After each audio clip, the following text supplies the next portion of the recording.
Hello everyone, welcome back to science with session. तो friends, आज के इस पर्टिकुलर लेक्चर में हम लोग क्लास 10th साइंस का चैप्टर 9 जो कि है लाइट, रिफ्लेक्शन एंड रिफ्रैक्शन, है ना। इस चैप्टर का हम लोग एनसीईआरटी एक्सरसाइज क्वेश्चन हम लोगों ने प्रीवियस वीडियो में देखा था। आज हम लोग बात करेंगे एनसीईआरटी एग्जाम्पलर क्वेश्चंस के बारे में, ठीक है। एनसीईआरटी एग्जाम्पलर के क्वेश्चंस को हम लोग यहाँ पे डिस्कस करने वाले हैं, कंप्लीट डिस्कशन करेंगे। इसी के साथ हमारा ये चैप्टर कंप्लीट हो जाएगा, फिर हम लोग नेक्स्ट चैप्टर स्टार्ट करेंगे, दैट इज चैप्टर 10 स्टार्ट करेंगे, जो कि है human I and the colourful world, physics का ही चैप्टर है। या फिर अगर आप कहो तो हम लोग चैप्टर 6 है ना, चैप्टर 6 जो कि बायो का चैप्टर है, कंट्रोल एंड कोऑर्डिनेशन, वो स्टार्ट कर सकते हैं। तो आज मैं एक कम्युनिटी पोस्ट डाल दूंगी जिसमें आप लोग पोल करके बताओगे कि कौन सा चैप्टर आपको चाहिए, चैप्टर 10 या चैप्टर 6, ठीक है। चैप्टर 6 न्यू बुक से मैं बता रही हूँ, चैप्टर 10 या चैप्टर 6 क्या मैं इसके बाद स्टार्ट करूँगी, वो आप लोग मुझे पोल करके आंसर कीजिएगा, ठीक है। तो चलिए आज का ये सेशन स्टार्ट करते हैं। इसमें टोटल 38 क्वेश्चंस हैं, कुछ एमसीक्यूज हैं। आपके एग्जाम के पॉइंट ऑफ व्यू से इतने सारे क्वेश्चंस अगर आप प्रैक्टिस कर लेते हो तो ये आपके लिए मोर देन एनफ होने वाला है। एनसीईआरटी एग्जाम्पलर के क्वेश्चंस अगर आप कर लेते हो अच्छे से, तो फिर इसके अलावा और कोई प्रैक्टिस करने की ज़रूरत नहीं है। हाँ, इसके बाद लास्ट के जो आपको कुछ मंथ्स बचेंगे तो आप PYQs ज़रूर प्रैक्टिस कीजिएगा, ये आपके लिए बहुत ही बेनिफिशियल होगा, ठीक है। अगर मुझे टाइम मिला तो मैं PYQs का सेशन भी लेकर के आऊँगी चैप्टर वाइज, ठीक है। फिलहाल एग्जाम्पलर के क्वेश्चन को हम लोग लेक्चर्स के साथ साथ लेकर चल रहे हैं, ठीक है। तो चलिए स्टार्ट करते हैं। फर्स्ट क्वेश्चन क्या कह रहा है, which of the following can make a parallel beam of light when light from a point source is incident on it. इसमें से कौन सा मिरर या लेंस, जब किसी मिरर या लेंस पे किसी भी पॉइंट सोर्स से लाइट इंसिडेंट करती है तो पैरेलल बीम ऑफ लाइट बनती है। तो ऐसा कब होता है, तो हम लोगों ने पढ़ा है कि ऐसा तभी होता है जब किसी भी मिरर की अगर हम बात करें तो मिरर पे भी अगर किसी फोकस के थ्रू, उसके फोकस के थ्रू अगर लाइट इंसिडेंट करती है तो वो प्रिंसिपल एक्सिस के पैरेलल रिफ्रैक्ट करती है। इसी तरह से मिरर में हम लोगों ने देखा था कि मिरर में भी जब फोकस के थ्रू लाइट इंसिडेंट करती है तो वो हमेशा प्रिंसिपल एक्सिस के पैरेलल इंसिडेंट करती, रिफ्लेक्ट करती है ना। तो इसमें इन सभी में होता है, एक में कन्वेक्स लेंस की अगर हम बात करें तो कन्वेक्स लेंस में ये एक्चुअली में मीट करती है, एक्चुअली में रिफ्रैक्ट होती हैं, है ना। एंड मिरर की अगर हम बात करें तो मिरर में कनकेव मिरर ऐसा होता है जिसमें ये एक्चुअली में रिफ्लेक्ट करती हैं, है ना। तो आंसर क्या होना चाहिए हमारा, convex lens and concave mirror, जो कि ऑप्शन ए में दिया हुआ है, concave mirror as well as convex lens. तो हमारा ऑप्शन ए करेक्ट हो जाएगा। सेकंड क्वेश्चन यहाँ पे क्या कह रहा है, सेकंड क्वेश्चन में कहा जा रहा है 10 mm long all pin is placed vertically in front of a concave mirror. Concave mirror के सामने 10 mm लॉन्ग ऑल पिन रखा जाता है जिसकी इमेज 5 mm लॉन्ग बनती है 30 centimetre in front of the mirror. तो इसका फोकल लेंथ बताना है ना। तो यहाँ पे देखिए हम लोगों ने कनकेव मिरर के टोटल 6 केसेस देखे थे। 6 केसेस में 5 केसेस ऐसे थे जिसमें हमें रियल एंड इन्वर्टेड इमेज मिल रही थी जो कि फ्रंट साइड में बनती है, एंड एक केस सिर्फ ऐसा था जिसमें हमें इरेक्ट इमेज मिल रही थी और erect image behind the mirror बनती है। तो दैट मीन्स यहाँ पे मेंशन है कि फ्रंट साइड में बन रही है, यानी कि रियल एंड इन्वर्टेड इमेज होगी, ठीक है। तो अब हम पहले वैल्यू जो मेंशन है वो हम नोट कर लेंगे। हाइट ऑफ ऑब्जेक्ट क्या दिया हुआ है, हमेशा पॉजिटिव होता है height of object, because upward direction में ही होता है ऑब्जेक्ट, है ना। तो +10 mm। हाइट ऑफ इमेज यहाँ पे because real and inverted image बन रही है, फ्रंट साइड में है इसलिए, तो यहाँ पे माइनस होगा इसकी value, -5 mm। And object image distance दिया हुआ है 30 सेंटीमीटर, यानी कि V की वैल्यू दी हुई है 30 सेंटीमीटर, फ्रंट साइड में बन रहा है इसलिए निगेटिव होगी वैल्यू, ठीक है। तो ये भी निगेटिव हो जाएगा, -30 सेंटीमीटर। अब आप देखो ये सेंटीमीटर में दिया हुआ है और ये दोनों मिलीमीटर में दिया हुआ है, तो पहले हम इसे सेंटीमीटर में कन्वर्ट करेंगे बाई 10 करके, 10 से डिवाइड करके, है ना। तो +10/10 इज इक्वल टू ये हो जाएगा 1 सेंटीमीटर +1 सेंटीमीटर, एंड इसे हम करेंगे तो ये हो जाएगा -0.5 सेंटीमीटर, ओके। अब u की वैल्यू नहीं दी हुई है, f भी नहीं पता है, फोकल लेंथ हमें निकालना है, तो इसके लिए हमें पहले u की वैल्यू निकालनी होगी, जिसके लिए हम मैग्नीफिकेशन फार्मूला अप्लाई करेंगे, ठीक है। तो मैग्नीफिकेशन फार्मूला क्या होता है, height of image upon height of object is equal to क्या होता है, -v/u। अब ये दोनों फार्मूला से हमें u की वैल्यू निकल जाएगी क्योंकि हमें इसमें से 3 वैल्यू पता है, ठीक है। तो u इज इक्वल टू क्या हो जाएगा यहाँ पे v into height of object upon height of image. v की वैल्यू कितनी है, -30 है, इंटू हाइट ऑफ ऑब्जेक्ट कितना दिया हुआ है यहाँ पे, +1 सेंटीमीटर, ठीक है, +1 into by height of image कितना निकला, -0.5, ओके। अब इसे हम कैलकुलेट करेंगे तो ये हो जाएगा -60, बिकॉज यहाँ पे b की वैल्यू माइनस नेगेटिव है, नेगेटिव में दिया हुआ है, और यहाँ पे माइनस ऑलरेडी है, तो माइनस माइनस ये मल्टीप्लाई होकर के इस माइनस से ये माइनस कैंसिल, और ये वाला माइनस यहाँ पे मेंशन हो जाएगा, -60 सेंटीमीटर। v u पता चल गया, u is equal to -60 centimetre. अब हम फोकल लेंथ निकाल सकते हैं मिरर फार्मूला से, ठीक है। तो मिरर फार्मूला अप्लाई करेंगे, 1/f is equal to 1/v plus 1/u is equal to 1/v की वैल्यू थी -30 प्लस u की वैल्यू आई -60। इस दोनों का एलसीएम लेंगे तो ये हो जाएगा 60, -30 में इसे मल्टीप्लाई करेंगे तो ये हो जाएगा -2 -1 इज इक्वल टू -3/60। इस तरीके से इसे हम कट करेंगे तो ये 20 टाइम्स कट हो जाएगा, इज इक्वल टू हो जाएगा -1/20। 1/f की वैल्यू आई -1/20, इसलिए f क्या हो जाएगा, f is equal to -20 centimetre, -20, ठीक है। तो ऑप्शन में option number B will be correct, okay. Third question, first का ए सही था, सेकंड का B. Third question, under which of the following conditions a concave mirror can form an image larger than the actual object. Enlarged image चाहिए तो किस condition में हमें ऐसे 3 केसेस मिलते हैं जिसमें हमें इनलार्ज्ड इमेज बनती है। पहला केस, जब object centre of curvature and focus के बीच में होता है तब हमें मिलती है रियल एंड इन्वर्टेड इमेज, ठीक है, real and inverted image. Second case हमें मिलता है जब ऑब्जेक्ट फोकस पे होता है तब हमें मिलती है इन्फिनिटी पे रखने पे, है ना, फोकस पे इमेज बनता है, और highly enlarged image real and inverted बनती है, real inverted. And third case मिलता है हमें जब ऑब्जेक्ट पोल और फोकस के बीच में रहती है तब हमें मिरर के पीछे इरेक्ट इमेज मिलती है, ठीक है। अब ऑप्शन देखेंगे, when the object is kept at a distance equal to its radius of curvature. Radius of curvature का मतलब कि ये सी पे है, तो सी पे है तो कोई कंडीशन इसमें से सी पे नहीं है तो ये नहीं होगा। सेकंड ऑप्शन,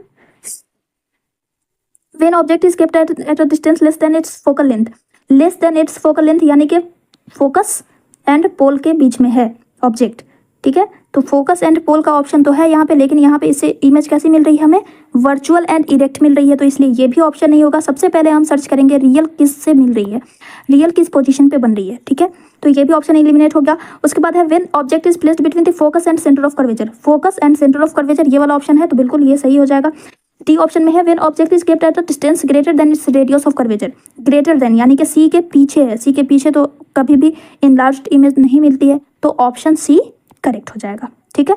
चलिए नेक्स्ट क्वेश्चन, यहाँ पे फिगर दिया हुआ है, उसमें रे ऑफ लाइट दी हुई है, as it travels from medium A to medium A. Medium A से ट्रेवल कर रही है और बी में जा रही है, ठीक है, मीडियम ए से ट्रेवल करके बी में जा रही है, तो इसका रिफ्रैक्टिव इंडेक्स बताना है मीडियम बी का रिलेटिव टू मीडियम ए, ठीक है। हमें यहाँ पे बताना है refractive index of medium B with respect to medium A. तो रिफ्रैक्टिव इंडेक्स, अब यहाँ पे एंगल से हमें बताना है तो हम sine i by sine r formula apply करेंगे, ठीक है। तो यहाँ पे हो जाएगा sine i by sine r, okay. अब साइन आई, यहाँ पे एंगल आई, ये दोनों तरफ एंगल लिखा हुआ है, तो हम कौन सा एंगल लेंगे, तो angle i is equal to क्या होता है, इंसिडेंट रे एंड नॉर्मल के बीच में जो एंगल बन रहा है वो होगा एंगल आई, ठीक है। तो यहाँ पे एंगल आई कितना है 60, एंड एंगल आर कितना दिया हुआ है, कौन सा एंगल लेंगे, ये वाला या ये वाला, जो नॉर्मल से सटा हुआ है वो वाला एंगल, ठीक है। तो यहाँ पे कितना हो जाएगा 45। अब इसे हम पुट कर देंगे, साइन आई यानी कि sine 60 degree upon sine 45 degree. Sine 60 कितना होता है,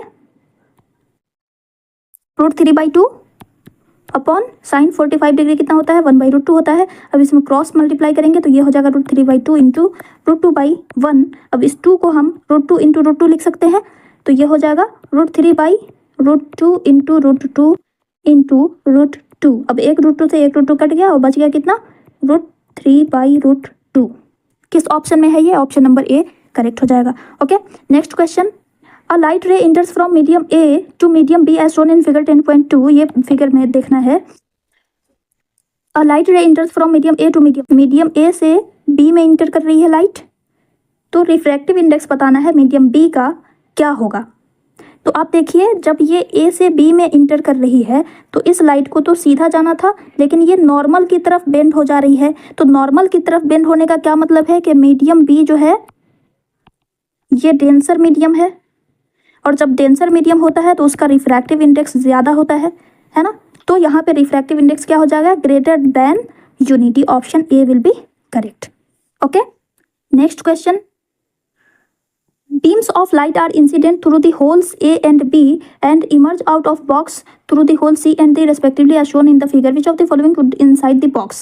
यहाँ पे आपको बताना है कि ये दो होल दिया हुआ है, ठीक है। इस दो होल से एक पैरेलल लाइट इंसिडेंट कर रही है, पैरेलल लाइट इंसिडेंट कर रही है, और जब ये बाहर निकल रही है होल C एंड D से, तब भी यह पैरेलल ही निकल रही है। तो ये दोनों लाइट पैरेलल किस तरह से है, इसके अंदर, इस बॉक्स के अंदर ऐसा क्या है जो इस लाइट को पैरेलल कर दे रहा है। तो हम लोगों ने रेक्टेंगुलर ग्लास स्लैब के बारे में पढ़ा है, राइट। रेक्टेंगुलर ग्लास स्लैब में क्या होता है, जब लाइट रे इंसिडेंट करती है, पैरेलली इंसिडेंट करती है, तो ये दूसरे साइड में दो बार रिफ्रैक्शन की वजह से ये पैरेलल इमर्ज आउट होती है। तो दैट मीन्स के इस बॉक्स के अंदर क्या हो सकता है, रेक्टेंगुलर ग्लास स्लैब हो सकता है। So option A will be correct.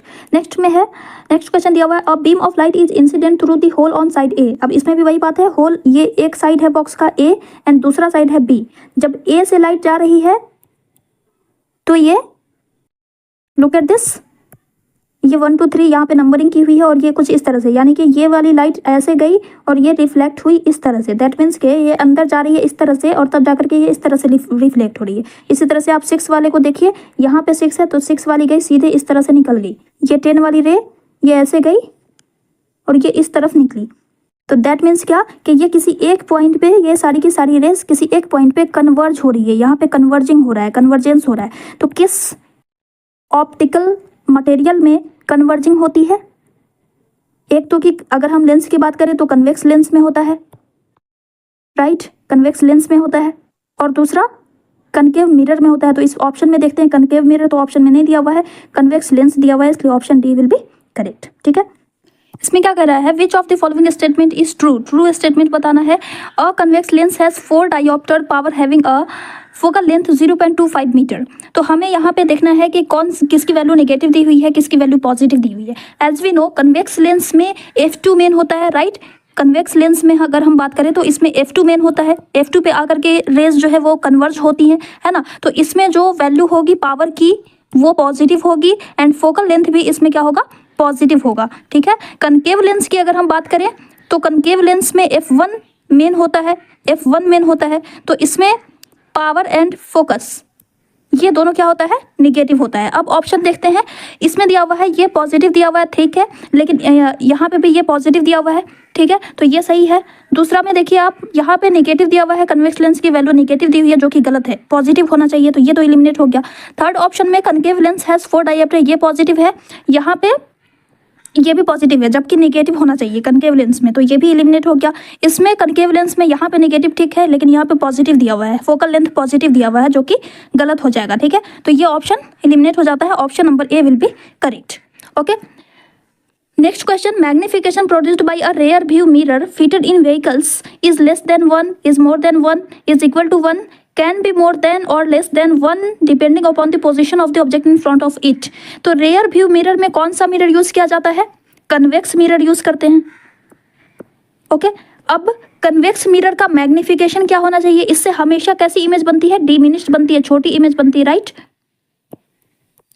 तो इससे हमेशा डिमिनिश्ड इमेज बनती है, तो एम की वैल्यू क्या होगी, निगेटिव, एम की वैल्यू 1 से छोटी होगी, स्मॉल होगी एम से, यानी कि लेस देन 1 होनी चाहिए। मैग्निफिकेशन क्या होना चाहिए इसका, लेस देन 1 होना चाहिए, तो option A will be correct. Okay, next question है, rays from sun converge at a point 15 centimetre in front of a concave mirror. Concave mirror है तो यानी कि इस तरह से पैरेलल रेज आ रही है, ये इसका प्रिंसिपल एक्सिस है, तो यहाँ पे इसका फोकस मान लेते हैं। इस फोकस पे आकर के, बिकॉज सन से आ रही है रेज, तो पैरेलल फोकस के थ्रू ये रिफ्लेक्ट करेगी, राइट, फोकस के थ्रू, तो इस तरह से ये रिफ्लेक्ट करेगी। इधर से भी रेज आ रही है, ये भी फोकस के थ्रू रिफ्लेक्ट कर रही है किसी एक पॉइंट पे, एंड इसकी क्या फोकल लेंथ क्या है, 15 centimetre, right. 15 centimetre. And because ये निगेटिव होगा क्योंकि कनकेव मिरर है ना, मिरर के सामने लेफ्ट साइड में जो भी वैल्यू होती है वो निगेटिव होती है, तो फोकल लेंथ क्या है, निगेटिव है। आगे क्या कह रहा है, where should an object be placed so that size of its image is equal to the size of the object. अब कहाँ पे ऑब्जेक्ट प्लेस होना चाहिए कि इमेज की साइज इक्वल बने, यानी कि एम की वैल्यू क्या होनी चाहिए भाई, 1 होनी चाहिए, है ना। तो 1 कब होगी, जब ऑब्जेक्ट डिस्टेंस और इमेज डिस्टेंस दोनों इक्वल होगा, तभी ऐसा पॉसिबल है, क्योंकि m is equal to minus v by u होता है ना। तो ये दोनों वैल्यू क्या होनी चाहिए, इक्वल होनी चाहिए। एंड हम सभी को पता है कि ऐसी कंडीशन कब होती है कनकेव लेंस में, जब ऑब्जेक्ट सी पे पोजिटेड होता है, सी पे प्लेस्ड होता है तब। तो सी की value, C is equal to क्या होता है, 2f, twice of focal length के इक्वल होता है सी, है ना। दैट मीन्स के 2 इंटू फोकल लेंथ यहाँ पे दिया हुआ है 15, यानी कि 30 सेंटीमीटर इन फ्रंट ऑफ होना चाहिए। -13 होगा ना, यहाँ पे एफ की वैल्यू नेगेटिव है, तो -13 सेंटीमीटर, -13 का क्या 30 का क्या मतलब है कि फ्रंट ऑफ द मिरर। तो ऑप्शन में देखिए, option number B 30 centimetre in front of the mirror, इसलिए ऑप्शन बी करेक्ट हो जाएगा। नेक्स्ट क्वेश्चन देखते हैं। A full length image of a distant tall building can definitely be seen by using। full length image कब बनती है, किस lens से, किस मिरर से बन सकती है, तो एक तो कि भाई प्लेन मिरर से फुल लेंथ की इमेज तो बनेगी, लेकिन यहाँ पे क्या दिया हुआ है, डिस्टेंट टॉल बिल्डिंग, है ना। तो प्लेन मिरर से भी ये पॉसिबल नहीं है। कनकेव मिरर की अगर हम बात करें तो कनकेव मिरर से कभी डिमिनिश्ड भी मिलती है, कभी इनलार्ज्ड भी मिलती है और कभी सेम साइज की भी मिलती है। तो हमेशा यहाँ पे हमेशा कैन डेफिनेटली, तो डेफिनेटली किससे ये देखा जा सकता है, फुल लेंथ की इमेज किससे मिल सकती है हमें, ओनली कन्वेक्स मिरर से, क्योंकि कन्वेक्स मिरर ही एक ऐसा मिरर है जिससे कि किसी भी पोजीशन पे हमेशा डिमिनिश्ड इमेज मिलती है, इसलिए ऑप्शन बी सही हो जाएगा। ठीक है, नेक्स्ट है, in torch, sun, search light and headlight of vehicles the bulb is placed.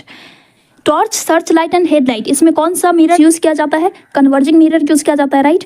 तो कन्वर्जिंग मिरर कौन सा होता है, कनकेव मिरर, है ना। मिरर में कनकेव मिरर होता है ना, कन्वर्जिंग मिरर।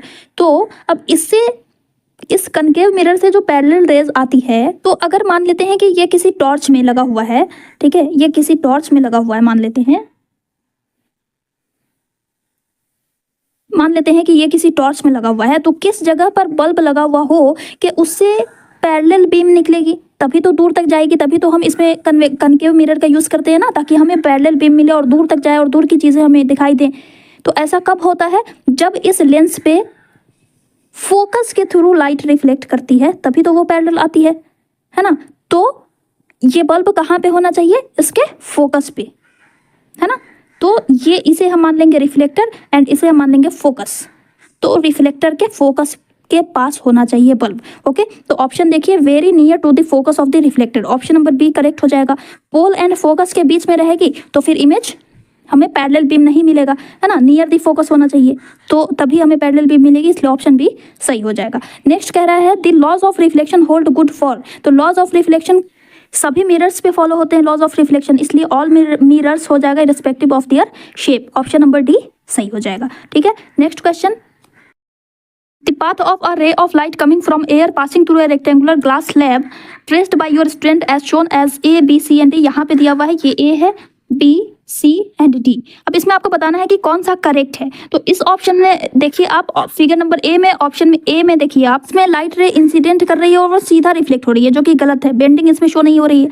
इसमें देखो, यहाँ पे इंसिडेंट करी, डेंसर मीडियम में घुसेगी लाइट जब, तो ये नॉर्मल के टुवार्ड्स बेंड करेगी, बिल्कुल सही है। और उसके बाद जब ये रेयरर मीडियम में करेगी, इन करेगी, तो ये अवे फ्रॉम द नॉर्मल भागेगी, है ना। तो ये बिल्कुल सही है, लॉज ऑफ रिफ्लेक्शन को फॉलो कर रहा है, तो ये बिल्कुल सही है। सी ऑप्शन में देखो, यहाँ पे ये सीधी इंसिडेंट कर गई है, तो ये भी गलत हो गया। इसमें देखिए, ये इंसिडेंट करी है, नॉर्मल की तरफ बेंड हुई है, लेकिन जब ये बाहर निकली है एयर में, जब फिर से बाहर निकली है, तो ये यहाँ पे बेंडिंग शो नहीं हो रहा है, तो ये गलत है, ऑप्शन नंबर बी सही है। ठीक है, तो option B will be correct. Next है, you are given water, mustard oil, glycerine and kerosene, in which of this media a ray of light incident obliquely at same angle would bend the most. तो किसमें bending ज़्यादा होगी, as we know कि refractive index जो होता है वो directly proportional होता है बेंडिंग के। जितनी ज़्यादा बेंडिंग, जिसका रिफ्रैक्टिव इंडेक्स सबसे ज़्यादा होगा, उसमें सबसे ज़्यादा बेंडिंग शो होगी, है ना। तो अब सभी के रिफ्रैक्टिव इंडेक्स की अगर आप बात करो, तो वाटर का रिफ्रैक्टिव इंडेक्स होता है 1.33, है ना। अगर हम मस्टर्ड ऑयल की बात करें तो मस्टर्ड ऑयल का रिफ्रैक्टिव इंडेक्स होता है 1.46। ग्लिसरीन की अगर हम बात करें तो ग्लिसरीन का आपको हो जाता है 1.76, ठीक है, सबसे ज़्यादा होता है ग्लिसरीन का। एंड केरोसिन की अगर हम बात करें तो केरोसिन का होता है 1.44। तो सबसे ज़्यादा किसका है रिफ्रैक्टिव इंडेक्स? ग्लिसरीन का। तो सबसे ज़्यादा बेंडिंग इसी में शो होगी, इसलिए option number D will be correct, ठीक है। Next question, you are given, okay 16 ये हो चुका। 16 नंबर में which of the following ray diagram is correct for the ray of light incident on a concave mirror as shown in figure. अब इसमें बताना है कि कौन सा, ये 10.6, ये 10.6 में क्या बताया जा रहा है कि इस कनकेव मिरर पे पैरेलल रे इंसिडेंट कर रही है। तो जब रे पैरेलली इंसिडेंट करती है ना, तो ये हमेशा फोकस के थ्रू रिफ्लेक्ट करेगी, है ना। तो इस ऑप्शन में देखिए कौन सा करेक्ट बता रहा है, कौन फोकस पे इंसिडेंट करा रहा, रिफ्लेक्ट करा रहा है लाइट रे को। तो इसमें फोकस से पहले रिफ्लेक्शन हो रहा है, इसमें फोकस के 2f पे रिफ्लेक्शन हो रहा है, तो ये भी गलत है। इसमें उसी पाथ पे रिटर्न हो जा रही है, तो ये भी गलत है। और इसमें फोकस पे रिफ्लेक्ट कर रही है, फोकस के थ्रू रिफ्लेक्ट हो रही है, तो इसलिए option number D, figure D is the correct option, ठीक है। चलिए next question, which of the following ray diagram is correct for the ray of light incident on a lens. अब यहाँ पे कन्वेक्स लेंस दिया हुआ है, इसमें आपको ये इस फिगर को देख करके बताना है कि इसका करेक्ट रे डायग्राम इस 4 ऑप्शन में से कौन सा है। इसमें क्या बताया जा रहा है कि लाइट रे इंसिडेंट कर रही है फोकस के थ्रू, है ना, लाइट रे फोकस के थ्रू इंसिडेंट कर रही है। तो अकॉर्डिंग टू रूल जब भी लाइट फोकस के थ्रू इंसिडेंट करेगी तो वो हमेशा कैसे रिफ्रैक्ट करती है? पैरेलल रिफ्रैक्ट करती है, प्रिंसिपल एक्सिस के पैरेलली रिफ्रैक्ट करेगी। तो ये किस ऑप्शन में सही है, किस फिगर में सही शो हो रहा है? फिगर नंबर ए में, ठीक है। तो फिगर ए सही हो जाएगा इसका। ओके, आई होप आपको समझ में आ रहा होगा। अगर कहीं पे भी कोई दिक्कत होगी तो आप ज़रूर पूछिएगा, ठीक है। चलिए next question, a child is standing in front of a magic mirror. एक मैजिक मिरर है, उसके सामने एक बच्चा खड़ा हुआ है। She finds the image of her head bigger, the middle portion of her body of the same size and that of the legs smaller. The following is the order of combination for the magic mirror from the top. तो वो जो बच्चा है, ये बच्चा खड़ा हुआ है, इसको अपने हेड का, इसे हेड की इमेज कैसी मिल रही है? अपने सर से बड़ा दिखाई दे रहा है। ये वाला पोर्शन इसे सेम साइज का दिखाई दे रहा है एंड नीचे वाला लेग जो है वो इसे स्मॉलर दिख रहा है।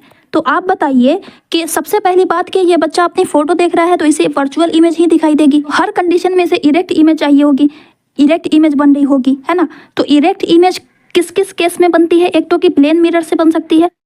अब यहाँ पे आपको ध्यान लगाना है, ध्यान देना है कि किस किस कंडीशन में हमें इरेक्ट इमेज मिलती है। प्लेन मिरर में हमेशा इरेक्ट इमेज मिलती है, ये ठीक है। कन्वेक्स मिरर में भी हमेशा इरेक्ट इमेज मिलती है ना। और कनकेव मिरर में सिर्फ एक केस होता है जिसमें हमें इरेक्ट इमेज मिलती है। तो बिगर एंड इरेक्ट इमेज हमें कब मिलेगी, किस मिरर से मिल सकती है? कनकेव मिरर से। तो इसमें आपको हो जाएगा कनकेव मिरर। कनकेव मिरर से हमें बिगर एंड यानी कि इनलार्ज्ड एंड इरेक्ट इमेज मिलती है, ठीक है। सेम साइज की इमेज हमें किससे मिल सकती है? तो प्लेन मिरर से मिलेगी। एंड स्मॉलर किससे मिलेगी? कन्वेक्स मिरर से हमेशा स्मॉलर यानी कि डिमिनिश्ड इमेज मिलती है और इरेक्ट मिलती है। तो यहाँ पे कौन सा मिरर हो सकता है? यहाँ पे होगा कन्वेक्स मिरर। अब ये ऑर्डर किस ऑप्शन में है? Concave, plane, convex. Concave, plane, convex. तो option C will be correct. Okay, next question है, in which of the following the image of an object placed at infinity will be highly diminished and point sized. तो हमने देखे 4 types के optical devices, है ना। Concave mirror, convex mirror, concave lens, convex lens. चारों ही condition में, चारों ही devices से हमने देखा कि जब भी लाइट रे इंसिडेंट करती है, पैरेलली इंसिडेंट करती है, इन्फिनिटी है तो पैरेलली इंसिडेंट करेगी, ठीक है। तो इन्फिनिटी से जब भी पैरेलली इंसिडेंट करेगी तो वो हमेशा फोकस के थ्रू रिफ्लेक्ट करती है और फोकस के थ्रू रिफ्लेक्ट करने की वजह से point sized and highly diminished image मिलती है। ये हो गया आपको कनकेव का केस। कन्वेक्स में भी हम देखेंगे तो वैसा ही होता है, ये इस तरह से रिफ्लेक्ट करती है, ये इस तरह से रिफ्लेक्ट करती है और ये हमें लगता है कि किसी एक पॉइंट पे फोकस से रिफ्लेक्ट करती हुई हमें दिखाई देती है। तो इसमें भी पॉइंट साइज बन रहा है। लेंस की बात करें तो लेंस में, कन्वेक्स लेंस में भी आप देखो यहाँ से ऐसे जाएगी, इंसिडेंट करेगी सीधी और ये एक पॉइंट पे इंसिडेंट करती है। इसमें भी point sized and highly diminished image बन रही है। कनकेव लेंस की बात करें तो इसमें भी आप देखो, ये इस तरह से करी और ये डाइवर्ज हो जाती है, ये इस तरह से करी, इस तरह से इंसिडेंट की सीधी डाइवर्ज हो गई और ये डाइवर्जेंस हमें दिखता है कि पीछे किसी एक पॉइंट से आ रहा है। तो चारों ही कंडीशन में हमें point sized and highly diminished image मिलती है, इसलिए ऑप्शन नंबर डी करेक्ट हो जाएगा। ठीक है, नेक्स्ट क्वेश्चन। अब यहाँ से short answer type question start होता है। Identify the device used as a spherical mirror और lens in the following cases when the image formed is virtual and erect. अब इसमें यहाँ पे आपको हर कंडीशन दिए हुए हैं, अलग अलग कंडीशन दिए हुए हैं, इसमें आपको बताना है कि कौन सा ऐसा डिवाइस हो सकता है जिससे कि हमें वर्चुअल एंड इरेक्ट इमेज मिलेगी। जब ऑब्जेक्ट डिवाइस एंड फोकस के बीच में प्लेस्ड हो तब image formed is enlarged and behind it. Device का मतलब यहाँ पे या तो मिरर हो सकता है या लेंस हो सकता है। तो आप बताइए ऐसी कौन सी कंडीशन होती है जब ऑब्जेक्ट फोकस और डिवाइस के बीच में होता है तो इनलार्ज एंड हमें डिवाइस के पीछे इमेज मिलेगी, और हर कंडीशन में वर्चुअल इरेक्ट इमेज होनी चाहिए। तो अगर हम कनकेव मिरर की बात करें तो कनकेव मिरर में अगर हम यहाँ पे फोकस है, ये रहा पोल, तो इस पोल और फोकस के बीच में जब ये ऑब्जेक्ट होता है तो किस तरह से बनती है इमेज, ये इस तरह से गई, इस तरह से गई, ये पीछे जाकर के मिलती है, यानी कि कनकेव मिरर हो सकता है ना।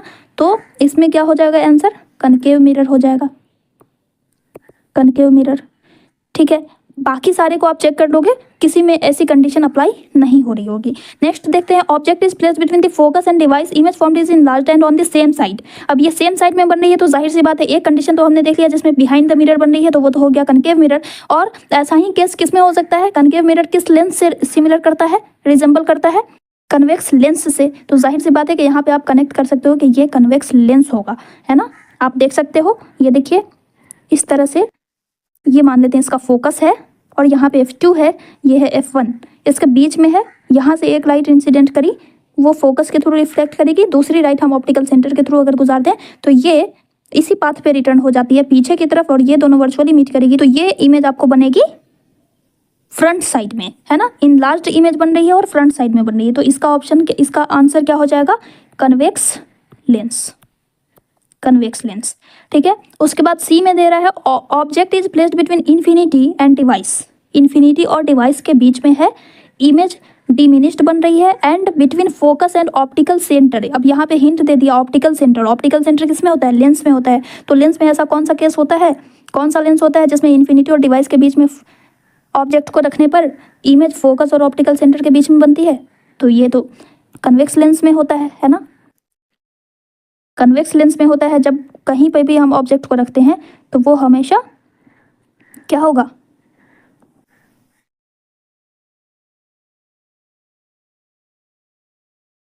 यहाँ पे इमेज बन रही है फोकस एंड ऑप्टिकल सेंटर के बीच में। ठीक है, तो यहाँ पे क्या हो जाएगा हमारा आंसर, कनकेव लेंस।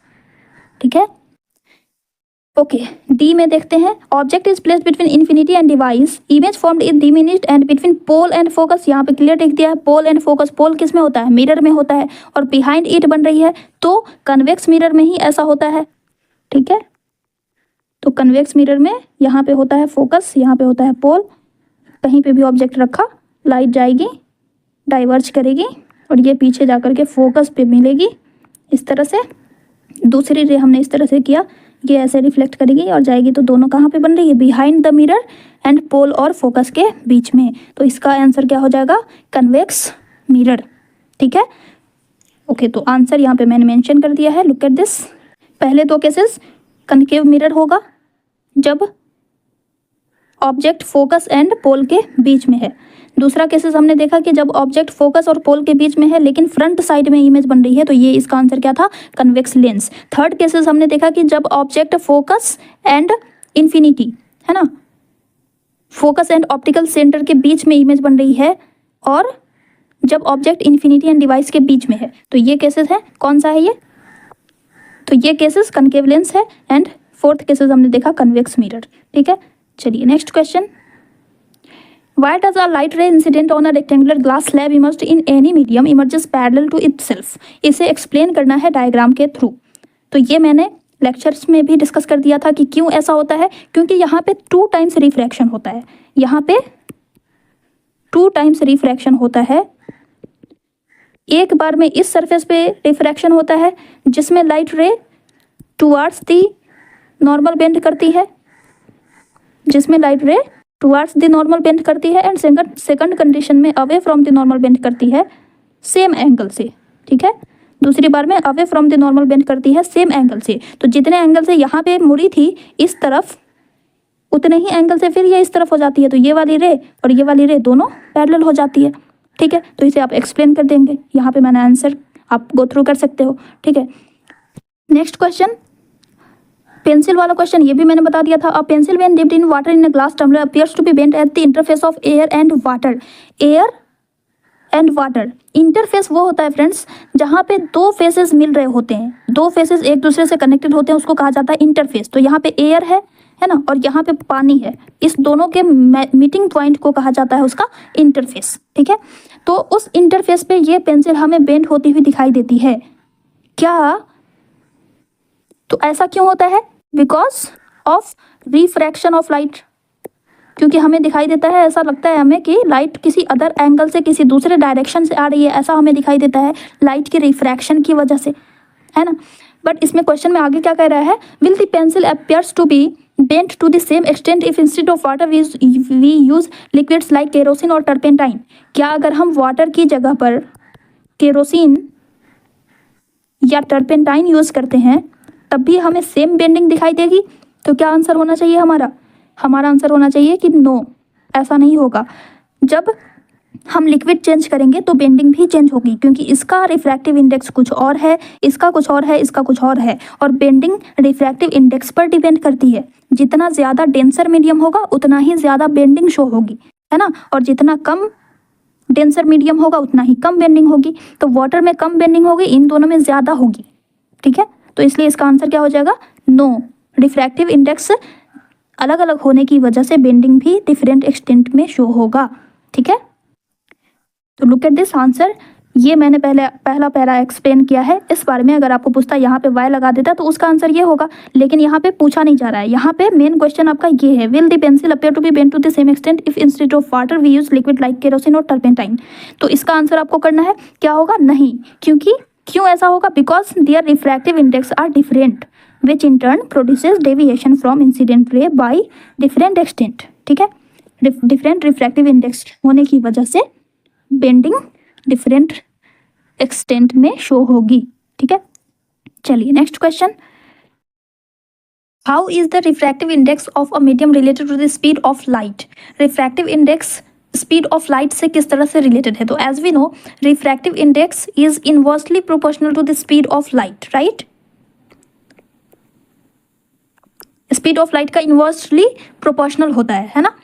यानी कि अगर किसी मीडियम का रिफ्रैक्टिव इंडेक्स ज़्यादा है तो उस मीडियम में स्पीड ऑफ लाइट क्या हो जाती है? स्लो हो जाती है, राइट। स्पीड ऑफ लाइट क्या हो जाती है? स्लो हो जाती है। जैसे कि डेंसर मीडियम में, तो डेंसर मीडियम का रिफ्रैक्टिव इंडेक्स ज़्यादा होता है तो उसमें लाइट की स्पीड स्लो हो जाती है, और रेयरर मीडियम में रिफ्रैक्टिव इंडेक्स उसका लो होता है, उसमें लाइट की स्पीड ज़्यादा होती है ना। अब क्या कह रहा है आगे कि obtain an expression for refractive index of a medium with respect to another in terms of the speed of light in this two media. तो यहाँ पे एक एक्सप्रेशन देना है, एक मीडियम का दूसरा मीडियम के रिस्पेक्ट में क्या रिफ्रैक्टिव इंडेक्स होगा। तो हम मान लेते हैं कि दो मीडियम है, एक है मीडियम 1 और दूसरा है मीडियम 2। मीडियम 1 में स्पीड ऑफ लाइट मान लेते हैं v1 है, मीडियम 2 में स्पीड ऑफ लाइट v2 है, ठीक है। इस तरह से यहाँ पे दो मीडियम है, इसमें ये रहा आपका मीडियम 1 और ये रहा आपका मीडियम 2। इसमें v1 है स्पीड और इसमें v2 है स्पीड, ठीक है। अब हमें निकालना है मीडियम 1 का रिस्पेक्ट में, मीडियम 2 के रिस्पेक्ट में। तो refractive index of 1 with respect to 2 is equal to क्या हो जाएगा? यहाँ पे हम जिसका रिफ्रैक्टिव इंडेक्स हम निकाल रहे हैं उसकी स्पीड ऑफ लाइट हम नीचे मेंशन करेंगे, because refractive index is inversely proportional to speed of light, इसलिए हम उसका अपोजिट लिखते हैं ना। एक्चुअल में यहाँ पे क्या होता है कि अगर हम मीडियम 1 का निकालेंगे तो मीडियम 1 का क्या होता है? रिफ्रैक्टिव इंडेक्स c/v v1 होगा, ठीक है। v1 upon refractive index of medium 2 c upon v2। अब इसको हम जब कैलकुलेट करते हैं तो ये हो जाता है c/v1 इंटू v2/c। तो c से c कैंसिल हो गया, बच गया v2 अपॉन v1। तो यही हम मेंशन कर देते हैं, ये एक फॉर्मूला हो जाता है कि मीडियम 1 का रिफ्रैक्टिव इंडेक्स हम क्या निकालेंगे, तो क्या हो जाएगा? जिसका रिफ्रैक्टिव इंडेक्स निकाल रहे हैं उसका उसकी स्पीड ऑफ लाइट हम नीचे मेंशन करते हैं। अब आपको समझ में आ गया कि क्यों ऐसा फॉर्मूला है, इसी की वजह से, क्योंकि ये रेसिप्रोकल होता है, उल्टा होता है, ठीक है। तो इसी तरह से सेकंड मीडियम का भी हम निकाल लेंगे। Refractive index of second medium with respect to 1 is equal to क्या हो जाएगा, v1 upon v2, speed of light in medium 1 upon speed of light in medium 2, ठीक है। तो आंसर आपको यहाँ पे मेंशन है। रिफ्रैक्टिव इंडेक्स को हम डिफाइन कर देंगे, है ना, और उसके बाद हम इसका एक्सप्रेशन दे देंगे इस तरह से। यहाँ पे म्यू दिया हुआ है ना, तो म्यू की जगह पर आपको n लिखना है, ठीक है। यहाँ पे म्यू की जगह पर आपको n मेंशन करना है, ओके। ये एक मीडियम का यहाँ पे मेंशन है, आप यहाँ पे दूसरे मीडियम का भी लिख दोगे। Refractive index of medium 1 with respect to medium 2 is equal to v2 upon v1, ठीक है। ओके, नेक्स्ट क्वेश्चन है, refractive index of diamond with respect to glass is 1.6 and absolute refractive index of glass is 1.5, find out the absolute refractive index of diamond. यहाँ पे क्या कह रहा है, refractive index of diamond with respect to glass. तो हम इसे पहले लिखेंगे, refractive index of diamond with respect to glass is equal to 1.6, तो and absolute refractive index of glass is equal to 1.5। Absolute में हम सिर्फ एक मेंशन करते हैं, और जब रिलेटिव रिफ्रैक्टिव इंडेक्स रहता है विद रिस्पेक्ट टू करके, तो हम दोनों लिखते हैं, ठीक है। और हमें निकालना है रिफ्रैक्टिव इंडेक्स ऑफ डायमंड का एब्सोल्यूट रिफ्रैक्टिव इंडेक्स क्या होगा, वो हमें निकालना है। तो एज वी नो, इस फॉर्मूला से refractive index of diamond with respect to glass is equal to क्या होता है, refractive index of diamond upon refractive index of glass, ठीक है। तो अब इस फॉर्मूला से हम अगर इसे सॉल्व करेंगे, तो refractive index of diamond with respect to glass की वैल्यू है 1.6 इज इक्वल टू, ये डी की वैल्यू नहीं दी हुई है तो इसे हम ऐसे ही रहने देंगे, upon refractive index of glass दिया हुआ है 1.5। तो इस तरह से रिफ्रैक्टिव इंडेक्स ऑफ डायमंड क्या हो जाएगा, 1.6 इंटू 1.5, जब इसे आप कैलकुलेट करोगे तो ये हो जाएगा 2.4। तो ये हो गया रिफ्रैक्टिव इंडेक्स ऑफ डायमंड, ठीक है। सो द आंसर यहाँ पे आपको मेंशन है, आंसर आपको यहाँ पे मेंशन है, लुक एट दिस। इस तरह से इस फॉर्मूला से हम रिफ्रैक्टिव इंडेक्स निकाल सकते हैं, ठीक है। Next question, a convex lens of focal length 20 centimetre can produce a magnified virtual as well as real image. एक कन्वेक्स लेंस है जिसका फोकल लेंथ आपको दिया हुआ है, तो बिकॉज कन्वेक्स लेंस है, तो कन्वेक्स लेंस में का फोकल लेंथ क्या होता है, पॉजिटिव होता है, राइट। तो पॉजिटिव प्लस 20 सेंटीमीटर हो जाएगा। अब इसमें कह रहा है कि can produce a magnified virtual as well as real image, is this a correct statement. तो बिल्कुल सही बात है, कन्वेक्स लेंस से हमें वर्चुअल इमेज भी मिलती है और रियल इमेज भी मिलती है। 5 केसेस हम लोगों ने देखे थे जिसमें हमें रियल इमेज मिलती है, एंड 1 केस एक ऐसा था जिसमें हमें वर्चुअल इमेज मिल रही थी। अब इस 5 केसेस में हमको यहाँ पे क्या बताना है कि मैग्नीफाइड कब मिलती है ना। क्या कह रहा है आगे कि if yes where shall the object be placed in each case for obtaining this images. तो हमें चाहिए रियल एंड मैग्नीफाइड इमेज। तो रियल एंड मैग्नीफाइड इमेज कब मिलती है, किस पोजीशन पे रहता है ऑब्जेक्ट, वो ऑब्जेक्ट का हमें प्लेस बताना है ना। तो ये रहा आपका कन्वेक्स लेंस का ये f1 है और ये 2f1 है, ठीक है, और यहाँ पे f2 है एंड ये रहा आपका 2f2, ओके। तो रियल एंड मैग्नीफाइड यानी कि इनलार्ज्ड इमेज हमें कब मिलती है, तो जब object f1 and optical centre के बीच में होगा तब magnified virtual and erect image मिलेगी, है ना। वर्चुअल एंड इरेक्ट इमेज मिलेगी जब focal length focus and optical centre के बीच में रहेगा, तो ठीक है। इस तरह से हमें इमेज मिलती है ना, इस तरह से एक रे जाएगी, दूसरी रे को अगर ऑप्टिकल सेंटर के थ्रू गुजारते हैं तो हमें ये पीछे की तरफ 2f1 की तरफ ये दोनों रेज मिल करके हमें मिलती है इमेज। तो ये कंडीशन हो गई फर्स्ट केसेस, है ना, फर्स्ट केस। और सेकंड हमें बताना है रियल एंड मैग्नीफाइड इमेज कब मिलती है। तो रियल एंड मैग्नीफाइड इमेज तब मिलेगी जब ऑब्जेक्ट f1 एंड 2f1 के बीच में होगा, ठीक है। f1 एंड 2f1 के बीच में होगा तो एक रे तो सीधी गई, इस तरह से रिफ्रैक्ट हो गई f2 के थ्रू। दूसरी रे अगर हम ऑप्टिकल सेंटर के थ्रू गुजारते हैं तो ये दोनों मैच कर जाएगी आगे जा करके, और यहाँ पे हमें 2f2 के पीछे हमें रियल एंड इन्वर्टेड इमेज यहाँ पे मिलेगी, ठीक है। तो यही दोनों केसेस आपको बता देना है, ओके। तो आंसर हो जाएगा, ये रहा आपका इमेज, लुक एट दिस। अगर फोकस एंड ऑप्टिकल सेंटर के बीच में जब ऑब्जेक्ट है तो हमें वर्चुअल एंड इरेक्ट इमेज मिल रही है, और जब ऑब्जेक्ट f1 एंड 2f1 के बीच में रहता है तो हमें रियल एंड इन्वर्टेड इमेज मिलती है और इनलार्ज्ड मिलती है, ठीक है। तो ये इस तरह से आप मेंशन कर देंगे, ठीक है। नेक्स्ट क्वेश्चन, सुधा फाइंड्स आउट, ये क्वेश्चन बहुत इंपॉर्टेंट है फ्रेंड, इसकी बहुत अच्छे से आप लोग प्रैक्टिस कीजिएगा। इसमें बस क्वेश्चन अच्छे से समझ में आ जाएगा तो आंसर में कुछ नहीं है, ठीक है। इसमें क्या कहा जा रहा है, Sudha finds out that the sharp image of the window pane for her of her science laboratory is formed at a distance of 15 centimeters from the lens. She now tries to focus the building visible to her outside the window instead of the window pane without disturbing the lens. In which direction will she move the screen to obtain a sharp image of the building? What is the approximate focal length of this lens? तो आप first line को अगर ध्यान से पढ़ो तो आपको ये पता चल जाएगा कि कौन सा लेंस है, कन्वेक्स लेंस है या कनकेव लेंस है। लुक एट दिस, यहाँ पे क्या कह रहा है, Sudha finds out the sharp image of the window pane, यानी कि ये इमेज इसे मिल रही है, मतलब क्या, हमें इमेज किस स्क्रीन पे कब मिलती है, किस कंडीशन में, कन्वेक्स लेंस के केस में। तो इससे ये बात क्लियर हो गई, फर्स्ट लाइन से हमें ये बात क्लियर हो गई कि लेंस कौन सा है, कन्वेक्स लेंस है। अब हम अज्यूम कर लेते हैं, चलो कन्वेक्स लेंस है ये, ठीक है, इस पर हम अज्यूम कर लेते हैं कि यहाँ पर उसकी विंडो है, मान लेते हैं कि ये रहा आपका F1, ये रहा F2 और ये रहा 2F2 और इधर ये रहा 2F1। ओके, मान लेते हैं कि उसकी जो विंडो पेन है उसके साइंस लेबोरेटरी की, मान लेते हैं कि वो 2F1 के बियॉन्ड है ना, इन्फिनिटी के पास थोड़ा, राइट। यहाँ पे विंडो है उसकी, इस तरह से उसकी विंडो है।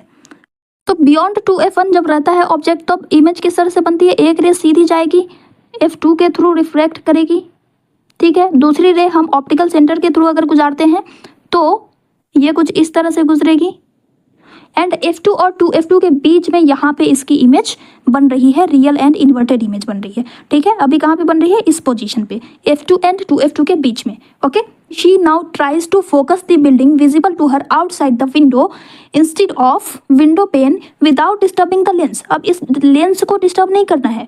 अब इसने क्या करा, ऑब्जेक्ट चेंज कर दिया। अब इसने ऑब्जेक्ट क्या करा, इस विंडो के पीछे है ना, विंडो के बाहर जो एक बिल्डिंग है, यहाँ पे जो बिल्डिंग है उस बिल्डिंग की अब ये इमेज बना रही है, ठीक है। इस बिल्डिंग की ये इमेज इस लेंस के थ्रू देखना चाह रही है स्क्रीन पर। अभी मान लो कि अभी यहाँ पे इमेज बन रही है ना, यहाँ पे F2 एंड 2F2 के बीच में बन रही है इमेज, तो दैट मीन्स कि स्क्रीन यहाँ पे है।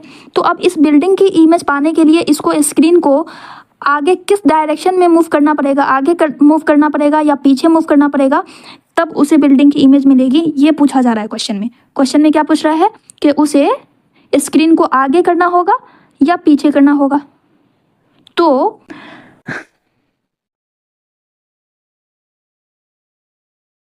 अब देखो कि ये ऑब्जेक्ट तो अब इन्फिनिटी पे आ गया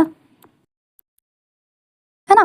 तो जब ऑब्जेक्ट इन्फिनिटी पे होता है तो उससे आने वाली हर रेज पैरेलल होती है। तो पैरेलल रेज इस तरह से जाएगी तो वो तो हमेशा F2 के थ्रू रिफ्लेक्ट करेगी, राइट।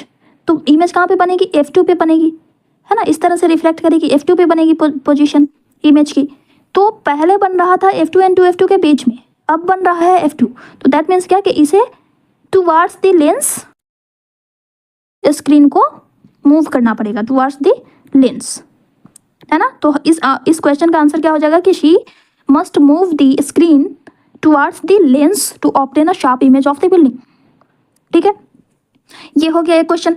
अब दूसरा क्वेश्चन कह रहा है कि what is the approximate focal length of this lens. अब इसका फोकल लेंथ बताना है। तो देखो फर्स्ट कंडीशन में F2 एंड 2F2 के बीच में इमेज बन रही थी, है ना, एंड सेकंड में फोकस के पास बन रही है। दैट मीन्स के फर्स्ट केसेस में जो F2 एंड 2F2 के बीच में इमेज बन रही है, मतलब कि जिसकी डिस्टेंस यहाँ पे मेंशन है 15 सेंटीमीटर, है ना। F2 यहाँ पे जो इमेज बन रही है तो इसकी डिस्टेंस पता है 15 सेंटीमीटर। तो दैट मीन्स कि उसकी जो फोकल लेंथ है, अब ये भी इन्फिनिटी के आसपास ही है ना, इन्फिनिटी के आसपास ही है। तो दैट मीन्स कि इसका जो फोकल लेंथ होगा वो भी अप्रॉक्सीमेटली 15 सेंटीमीटर होगा, ठीक है। तो इसका आंसर क्या हो जाएगा, अप्रॉक्सीमेटली 15 सेंटीमीटर। ओके, इस क्वेश्चन का की कंसेप्ट ये था कि चाहे कोई भी लेंस हो, है ना, आप देख सकते हो कि जब फोकस पे रहता है ऑब्जेक्ट तो इन्फिनिटी पे बनती है फोटो, इन्फिनिटी पे इमेज बनती है, राइट। ये दोनों रेस पैरेलल जाएंगे और आगे जाकर के मैच करेंगे, यानी इन्फिनिटी पे बनेगी। जब F1 एंड 2F1 के बीच में हम ऑब्जेक्ट को करते हैं तो इमेज कहाँ बनती है, तब हमें इमेज मिलती है बियॉन्ड C, है ना। तब हमें कहाँ पे इमेज मिलेगी, बियॉन्ड सी मिलेगी। जब हमें इसे और इधर शिफ्ट करेंगे तो इमेज इधर से और पास आएगी। जितना ही हम इधर से दूर करते हैं इमेज को उतना ही इमेज पास आती है। यानी कि ऑब्जेक्ट डिस्टेंस जब बढ़ता है, जब ऑब्जेक्ट डिस्टेंस बढ़ता है तो इमेज की जो लोकेशन होती है वो पास आती जाती है। लेंस के इमेज डिस्टेंस जो है वो कम होती जाती है, पास आती जाती है, लेंस के पास आता जाता है इमेज। तो ये कंसेप्ट यहाँ पे फॉलो हुआ। ठीक है, सो आंसर यहाँ पे मेंशन है, आप गो थ्रू कर सकते हो। ओके, चलिए next question. How are power and focal length of a lens related? Power और फोकल लेंथ एक दूसरे से कैसे रिलेटेड है? तो as we know power is the reciprocal of focal length. यही होता है ना, पावर फोकल लेंथ का रेसिप्रोकल होता है। You are provided with two lenses of focal length 20 centimetre and 40 centimetre respectively. Which lenses will you use to obtain more convergent light? तो सबसे पहली बात कि कन्वर्जेंट लाइट हमें किससे मिलेगी? कन्वेक्स लेंस से मिलेगी। कन्वेक्स लेंस से मिलेगी। Convex lens is the converging lens, right. अब कह रहा है यहाँ पे दो फोकल लेंथ की लेंसेज है। ठीक है, चलो बना लेते हैं पहले से हम। ये रहा एक focal length f1 to f1, f2 to f2। दूसरा लेंस मैंने यहाँ पे बनाया। ठीक है, दोनों सेम ही है ना। तो पहले का इसकी फोकल लेंथ है 20 सेंटीमीटर, दूसरे की दो गुनी है, इसकी जस्ट दो गुनी यहाँ पे है ना, यहाँ पे है f1। ठीक है, तो इधर भी f2 इतना ही दूरी पे होगा, राइट। अब पहले केसेस में देखो यहाँ पे ऑब्जेक्ट है तो ये इतना पॉइंट करेगा। मान लेते हैं कि ये रहा आपका नॉर्मल। ठीक है, तो यहाँ पे इतनी बेंडिंग हो रही है। सेकंड केस में आप देखो ये रहा ऑब्जेक्ट, सेम साइज का ऑब्जेक्ट है तो ये इतने दूर जा कर के बेंड होगा, तो यहाँ पे बेंडिंग कम हो रही है। यानी कि इसमें मान लो कि अप्रोक्सीमेटली 5 डिग्री की एंगल आई कितना बन रहा है? 5 डिग्री का एंगल आई कितने का बन रहा है? 5 डिग्री का बन रहा है। यहाँ पे कितने का बन रहा है एंगल आई? अप्रोक्सीमेटली मान लो कि 30 डिग्री का बन रहा है इस केस में, है ना। इस केस में 30 डिग्री का बन रहा है, तो डेट मीन्स कि यहाँ पे बेंडिंग ज़्यादा हो रही है, इस केस में बेंडिंग ज़्यादा हो रही है और इस केस में बेंडिंग ज़्यादा हो रही, कम हो रही है। ये ए है और ये बी है ना। तो लेंस ए में बेंडिंग ज़्यादा हो रही है, लेंस बी में बेंडिंग कम हो रही है। दैट मीन्स क्या, सीधा सा यहाँ पे मतलब है पावर से आप कनेक्ट करो कि जिसका फोकल लेंथ कम उसमें पावर ज़्यादा। दैट मीन्स कि उससे हमें मोर कन्वर्जेंट लाइट मिलेगी। ठीक है, तो आंसर क्या हो जाएगा? 20 सेंटीमीटर फोकल लेंथ वाले लेंस को हम यूज़ करेंगे to obtain more convergent light. ठीक है, so for obtaining more convergent light lens of higher power and smaller focal length is needed, hence we will use the lens of focal length 20 centimetre for the same. ठीक है, चलिए next question. Under what condition in an arrangement of two plane mirrors incident ray and reflected ray will always be parallel to each other whatever may be angle of incidence? किस condition में दो plane mirror को हम इस तरह से arrange करें कि इंसिडेंट रे और रिफ्लेक्टेड रे दोनों पैरेलल हो एक दूसरे के? तो यहाँ पे देखिए आप, जब हम इसे राइट एंगल पे रखेंगे, है ना, एक मिरर ये रहा और दूसरा मिरर ये रहा। ठीक है, अब इस पर से इस तरह से लाइट, ये रहा लाइट सोर्स, यहाँ से लाइट पड़ रही है इस मिरर पे और वो रिफ्लेक्ट करी इस तरह से, सेम एंगल से रिफ्लेक्ट करेगी। Angle of incidence is equal to angle of reflection होता है। तो यानी कि यहाँ पे जितने एंगल से ये इंसिडेंट कर रही है उतने ही एंगल से रिफ्लेक्ट करेगी। ठीक है, बीच में ये नॉर्मल है। ओके, अब यहाँ पे भी सेम एंगल बन रहा है, उसी एंगल से ये रिटर्न करेगी। तो ये वाली रे इंसिडेंट रे एंड ये वाली रे दोनों इक्वल हो रही है, बराबर हो रही है, पैरेलल हो रही है एक दूसरे की। तो हम जब दो एंगल को 90 डिग्री के एंगल पे अरेंज करते हैं तो हमें इंसिडेंट रे रिफ्लेक्टेड रे के इक्वल मिलती है, रिफ्लेक्टेड रे के पैरेलल मिलेगी। ओके, सो बस यही आंसर हो जाएगा। When two plane mirrors are placed at right angle with each other then the incident ray and reflected ray will always be parallel to each other whatever may be angle of incidence. Okay,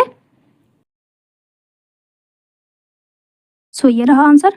next question देखते हैं। Draw a ray diagram showing the path of rays of light when it enters with oblique incidence from air into water. जब light air से water में enter करेगी तो air rarer medium है and water denser medium है। तो rare से denser medium में जब जाएगी लाइट तो टुवर्ड्स द नॉर्मल बेंड करेगी, right, towards the normal bend करेगी। एंड जब डेंसर से रेयरर में जाएगी तो नॉर्मल से दूर जाएगी, right, away from the normal. बस यही पूछा जा रहा है, इसी का डायग्राम बना देना है और इस बात को आपको मेंशन कर देना है, ठीक है। सो लुक एट दिस, यहाँ पे हम मेंशन करेंगे when the ray of light इंटर्स with oblique incidence from air into water. तो क्या होता है कि रेयरर मीडियम से डेंसर मीडियम में लाइट इंसिडेंट कर रही है ना, तो speed of light slow down हो जाती है, जिसकी वजह से इंसिडेंट रे जो है वो नॉर्मल की तरफ बेंड हो जाती है। एंड सेकंड कंडीशन में जब वाटर से एयर में लाइट इंटर करती है तो डेंसर से रेयरर मीडियम में जाने की वजह से स्पीड ऑफ लाइट रेस हो जाती है, यानी बढ़ जाती है, फास्ट हो जाती है, जिसकी वजह से इंसिडेंट रे जो है वो नॉर्मल के अपोजिट डायरेक्शन में वो जाती है, ठीक है। इस कंडीशन में एंगल ऑफ इंसिडेंस जो होता है वो स्मॉलर होता है as compared to angle of refraction, ठीक है। उसके बाद आपको ये दोनों रे डायग्राम शो कर देना है, ठीक है। चलिए नेक्स्ट क्वेश्चन देखते हैं। अब यहाँ से long answer type question start होता है, ठीक है। तो इसमें फर्स्ट क्वेश्चन है, draw ray diagram showing the image formation by a concave mirror when an object is placed. इसमें आपको रे डायग्राम ड्रा करना है डिफरेंट कंडीशंस में। जब हम किसी ऑब्जेक्ट को डिफरेंट कंडीशंस पे रखते हैं तो कनकेव मिरर में किस तरह की पोजीशन बनती है, इमेज की लोकेशन क्या होती है वो बताना है आपको, ठीक है। तो फर्स्ट है, जब ऑब्जेक्ट पोल एंड फोकस के बीच में होती है, तो ये रहा आपका कनकेव मिरर,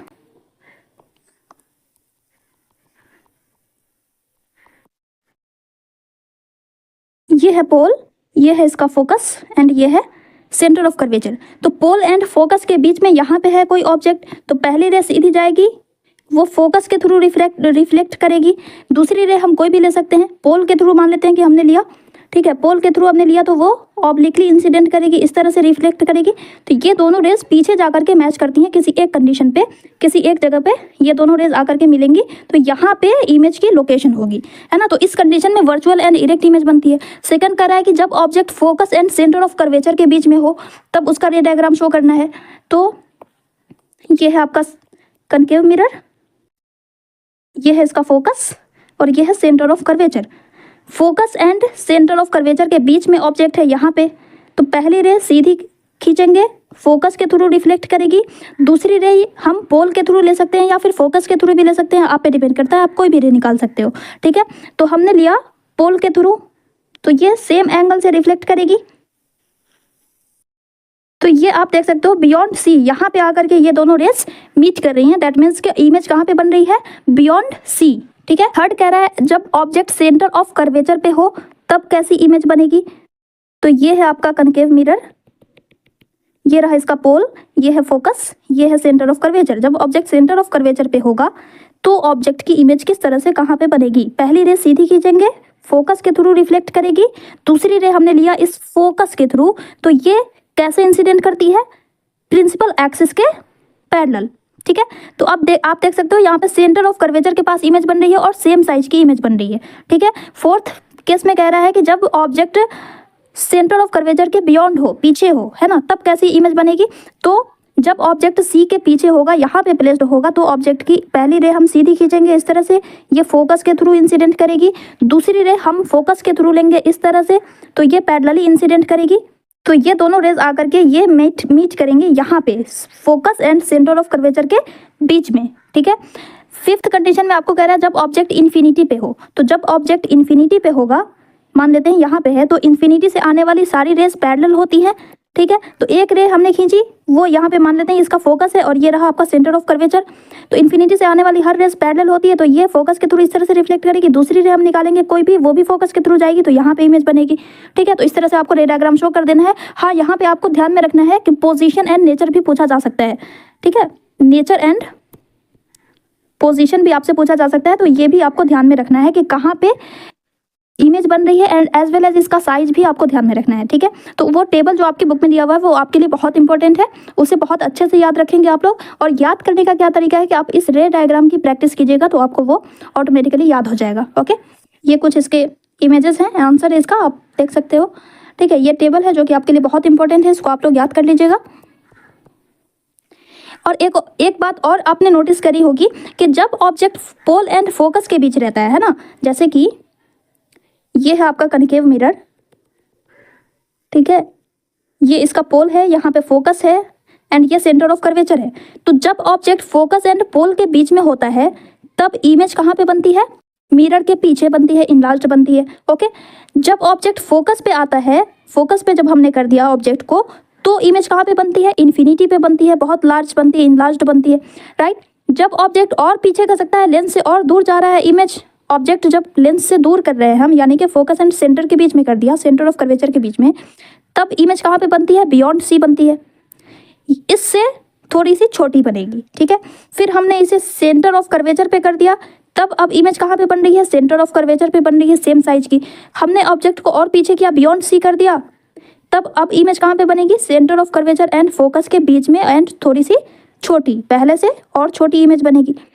जब हमने इन्फिनिटी पे ऑब्जेक्ट को डाला तब इमेज कैसी मिलती है हमें, तब इमेज फोकस पे मिलती है बिल्कुल पॉइंट साइज। तो आप देख सकते हो इमेज का साइज धीरे धीरे रिड्यूस हो रहा है, इमेज का साइज धीरे धीरे रिड्यूस हो रहा है एंड ऑब्जेक्ट धीरे धीरे लेंस से दूर हो रहा है। इमेज लेंस की जो डिस्टेंस है वो कम होती जा रही है, ऑब्जेक्ट लेंस की जो डिस्टेंस है वो बढ़ती जा रही है। तो इसी वजह से m का जो हम लोग फॉर्मूला लेते हैं -v/u, वो इसी वजह से लेते हैं कि v इन्वर्सली प्रोपोर्शनल होता है u के। आप देख सकते हो यहाँ पे ऑब्जेक्ट डिस्टेंस बढ़ रहा है तो इमेज डिस्टेंस कम हो रही है और इमेज की साइज भी कम हो रही है, ठीक है। तो ये चीज़ें आपको ध्यान में रखनी है, इसकी कंसेप्ट को आपको ध्यान में रखना है। Okay, next question, draw ray diagram showing the image formation by a convex lens when an object is placed. अब इसमें कन्वेक्स लेंस की डिफरेंट कंडीशंस को आपको शो करना है रे डायग्राम में। जब object optical centre and focus के बीच में होगा तो कन्वेक्स लेंस और कनकेव मिरर ये दोनों बिल्कुल सेम सिचुएशन होती है इन दोनों ही केसेस में, ठीक है। बस इतना फर्क होता है कन्वेक्स लेंस और कनकेव मिरर में कि कन्वेक्स लेंस में राइट साइड में इमेज जो बनती है वो रियल होती है, रियल एंड इन्वर्टेड होती है। एंड कनकेव मिरर की अगर हम बात करें तो कनकेव मिरर में लेफ्ट साइड में जो इमेज बनेगी ना वो रियल एंड इन्वर्टेड होगी, ठीक है। तो कन्वेक्स लेंस में अब यहाँ पे आपको शो करना है, आप शो कर सकते हो, एक मैं बता दे रही हूँ, बाकी सारे आप लोग खुद से कर लोगे, ठीक है। ये रहा आपका फोकस ऑप्टिकल सेंटर, इधर होता है फोकस 1 एंड यहाँ पे होता है 2f1 जिसे हम कहते हैं सेंटर 1, सेंटर ऑफ कर्वेचर, ठीक है। इधर होगा f2 एंड 2f2। अब यहाँ पे ऑप्टिकल सेंटर एंड फोकस के बीच में है तो यहाँ पे ऑब्जेक्ट है, ठीक है। पहली रे सीधी करेंगे, सीधी खींचेंगे और वो रिफ्लेक्ट करेगी, वो रिफ्रैक्ट करेगी f2 के थ्रू, ओके, f2 के थ्रू रिफ्लेक्ट करेगी। दूसरी रे हमने कोई भी ले लेना है तो हम लिए, यहाँ पे हम ले लेते हैं इस ऑप्टिकल सेंटर के थ्रू। तो ऑप्टिकल सेंटर के थ्रू जाने वाली रेस क्या होती है, उसी पाथ पे रिटर्न हो जाती है, राइट। तो ये इस तरह से रिटर्न हो जाएगी। अब ये दोनों रेस पीछे जाकर के मैच करेंगी, है ना, ये दोनों रेस पीछे जाकर के मैच करेंगी किसी 2f1 के पीछे, बियॉन्ड 2f1 ये दोनों जाकर के मीट करेंगी, यानी कि इस केस में वर्चुअल इमेज बनेगी, वर्चुअल एंड इरेक्ट इमेज बनेगी, ठीक है, और इनलार्ज्ड। तो आपको पोजीशन, नेचर, ये सारी चीजें भी ध्यान में रखनी है। सेकंड क्वेश्चन में कह रहा है कि focus and twice the focal length, twice the focal length मतलब 2f1, इसे कहते हैं ट्वाइस द फोकल लेंथ।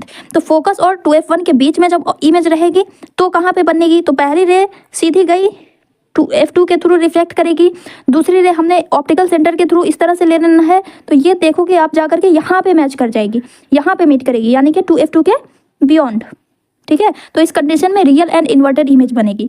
चलो तीसरा केस भी इसी में मैं बता देती हूँ, ठीक है, दूसरे कलर से मैं इसी में बता दे रही हूँ। जब object twice the focal length पे हो यानी कि 2f1 पे हो तो यहाँ पे जब ऑब्जेक्ट है तो पहली रे सीधी गई f2 के थ्रू रिफ्लेक्ट करेगी, रिफ्रैक्ट करेगी, f2 के थ्रू रिफ्रैक्ट करेगी, दूसरी रे हमने लिया ऑप्टिकल सेंटर के थ्रू, ठीक है, ऑप्टिकल सेंटर के थ्रू हमने लिया,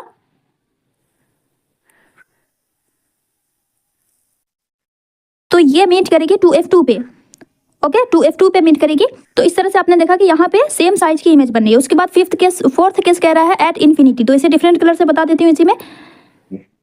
जब ऑब्जेक्ट इन्फिनिटी पे हो तो इन्फिनिटी से आने वाली सारी रेस पैरेलल होती हैं, तो हमने कोई भी दो रेस पैरेलल ले लेना है। तो पहली रे हमने लिया इस तरह से, ये फोकस के थ्रू रिफ्लेक्ट करेगी, ठीक है। दूसरी रे हमने लिया यहाँ से ऐसे, तो ये भी फोकस के थ्रू f2 के थ्रू रिफ्लेक्ट करेगी इस तरह से, तो f2 पे पॉइंट साइज्ड इमेज बनेगी, real and inverted, okay. Next case है at the focus of the length, जब फोकस पे हो, तो जब ऑब्जेक्ट फोकस पे होगी तो यहाँ पे है ऑब्जेक्ट, है ना, फोकस पे, तो यहाँ पे जब ऑब्जेक्ट रहेगी तो पहली रे हमने सीधी लिया तो ये इस तरह से रिफ्लेक्ट करेगी, ओके। दूसरी रे हमने लिया ऑप्टिकल सेंटर के थ्रू, तो ये दोनों रेज आप देख सकते हो एक दूसरे की बिल्कुल पैरेलल है, तो यानी कि ये रेज कभी भी मीट नहीं करेंगी, आगे जाकर के इन्फिनिटी पे मीट करेगी। तो इसलिए इस कंडीशन में इन्फिनिटी पे इमेज बनेगी। तो इस तरह से आप सारी रेस शो कर दोगे रे डायग्राम। आई होप आपको समझ में आ गया होगा। आपकी क्लैरिटी के लिए मैंने यहाँ पे सारी इमेजेस डाल दी है, you can look at this. ये 5 कंडीशंस मैंने मेंशन कर दिए हैं। ये ए है, ये बी, ये सी, ये डी एंड ये ई। ठीक है, ओके। चलिए नेक्स्ट क्वेश्चन। ये कन्वेक्स लेंस का यहाँ पे आपको टेबल है जो कि आपको याद होना चाहिए। देख सकते हैं आप, बिल्कुल कन्वेक्स लेंस की तरह, बिल्कुल कनकेव लेंस की तरह है। आप यहाँ पे कंपेरेटिवली देख सकते हो। लुक एट दिस, ये रहा आपका image formation bye convex lens and ये रहा आपका image formation bye concave mirror. Look at this, जब ऑब्जेक्ट इन्फिनिटी पे होता है तो इसमें भी फोकस पे बनती है, इसमें भी फोकस पे इमेज बनती है, बिल्कुल highly diminished and real and inverted. ठीक है, और इसमें भी रियल एंड इन्वर्टेड बनती है। जब ऑब्जेक्ट 2f1 पे होता है यानी कि सी पे होता है, सेंटर ऑफ कर्वेचर पे, तो इसमें भी फोकस एंड सेंटर के बीच में बनती है, इसमें भी फोकस एंड 2f2 के बीच में बनती है। डिमिनिश्ड, रियल एंड इन्वर्टेड, इसमें भी रियल एंड इन्वर्टेड। तो बिल्कुल सेम केसेस होता है ना। यहाँ पे भी फोकस एंड ऑप्टिकल सेंटर के बीच में जब हो तो वर्चुअल एंड इरेक्ट बनती है, और इसमें भी पोल एंड फोकस के बीच हो तो वर्चुअल एंड इरेक्ट बनती है। तो बिल्कुल कन्वेक्स लेंस जो होता है ना, वो बिल्कुल सिमिलर होता है कनकेव मिरर के।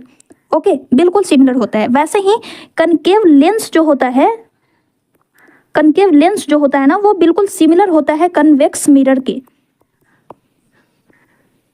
इसमें भी 2 केसेस, इसमें भी 2 केसेस, इसमें भी 6 केसेस, इसमें भी 6 केसेस, बिल्कुल सिमिलरिटी होती है। तो आप किसी एक को भी अगर याद कर लेते हो तो आप लेंसेज के बारे में कनेक्ट कर सकते हो। या तो आप मिरर के 8 केसेस याद रख लो या फिर आप लेंस के। ओके, चलिए next question.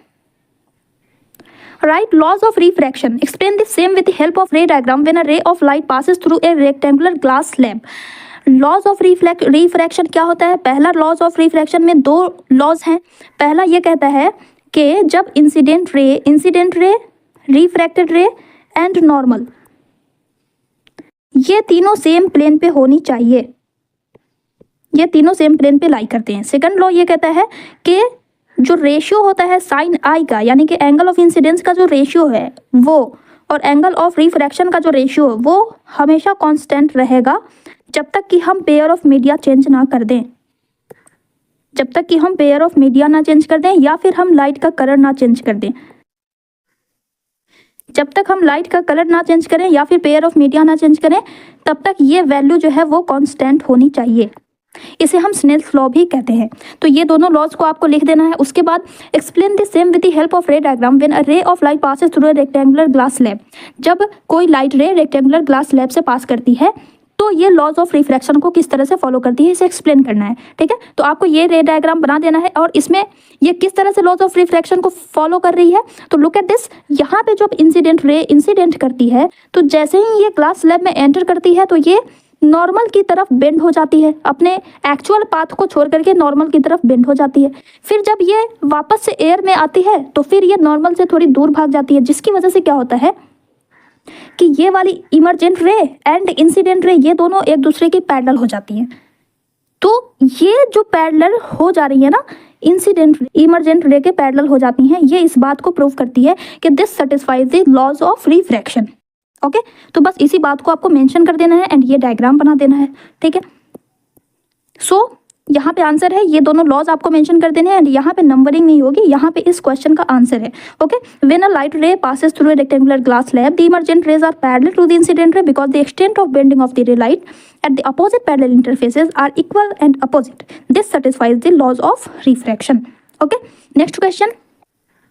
Draw ray diagram showing the image formation by a concave lens. अब कनकेव लेंस के केसेस को यहाँ पे आपको डिस्कस करना है। At the focus of the lens, तो कनकेव लेंस में 2 केसेस होते हैं। कनकेव लेंस में 2 केसेस होते हैं। जब इन्फिनिटी पे होता है ऑब्जेक्ट तो फोकस पे इमेज बनती है, और जब इन्फिनिटी एंड ऑप्टिकल सेंटर के बीच में होता है तो कहाँ पे इमेज बनती है, फोकस एंड ऑप्टिकल सेंटर के बीच में।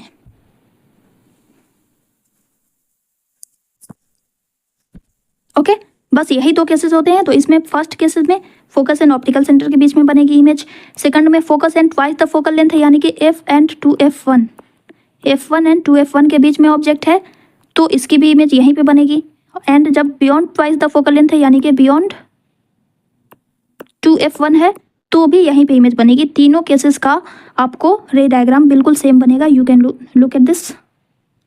देखिए बस आपको लोकेशन यहाँ पे मेंशन कर देनी है ऑब्जेक्ट की, ठीक है। पहली बार में फोकस पे रखना है ऑब्जेक्ट को, दूसरी बार में फोकस एंड 2f1 के बीच में रखना है, तीसरी बार में आपको बियॉन्ड 2f1 रखना है। तीनों ही केसेस में बिल्कुल सेम इमेज मिलेगी, ठीक है।